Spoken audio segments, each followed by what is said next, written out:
સુરતના રાજણ ગામ ખાતે આવેલા નગર પ્રાથમિક શિક્ષણ સમિતિની શાળામાં રમતગમતના સાધનો તૂટેલી હાલતમાં હોય જેને લઈ સ્થાનિકોએ તપાસ કરવા માંગ કરી છે।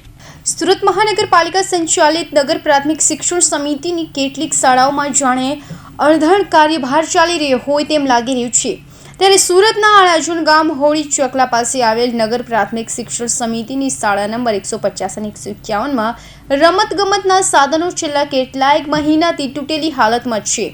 ત્યારે આ શાળામાં કઈ રીતે ભણશે ગુજરાત અને રમશે ગુજરાત, તો સાધન તૂટેલી હાલતમાં હોય બાળકો કેવી રીતે રમશે, જેને લઈ આ અંગે તપાસ કરાવી યોગ્ય કાર્યવાહી કરવા સ્થાનિકોએ માંગ કરી છે।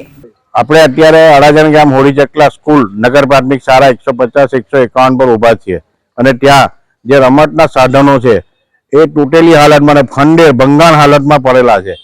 એનો મુખ્ય જવાબદાર અધિકારીઓ છે, કારણ કે જવાબદાર અધિકારીઓની જે જવાબદારી લેવાની છે, જે નિભાવવાની છે, જે કામ કરવાનું છે, કરવા તૈયાર નથી। આનું મેન્ટેનન્સ અમારે ફરિયાદ થોડી કરવાની પ્રજા તરીકે, એનું મેન્ટેનન્સ એ લોકોએ કરવાનું છે, કેમ નથી કરતા કઈ સમજ નથી પડતી। વાત કરીએ તો હમણાં ખેલ મહાકુંભ ચાલી રહ્યો, સૌથી વધુ રજીસ્ટ્રેશન થઈ ગયું અને આ બાળકોના રમતના સાધનો કઈ રીતે મૂલ્યો?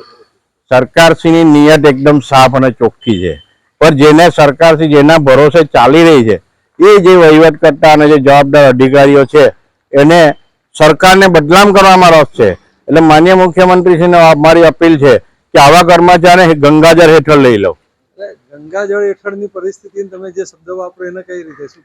ગંગાજળ ઓપરેશન જે ચાલી રહ્યું છે, ભ્રષ્ટ અધિકારીઓના જે રાજીનામા લાવવા એને ઘરે બેસાડવાના, એ કાર્ય અત્યારે આવા લોકો પર કરવા જેવું છે।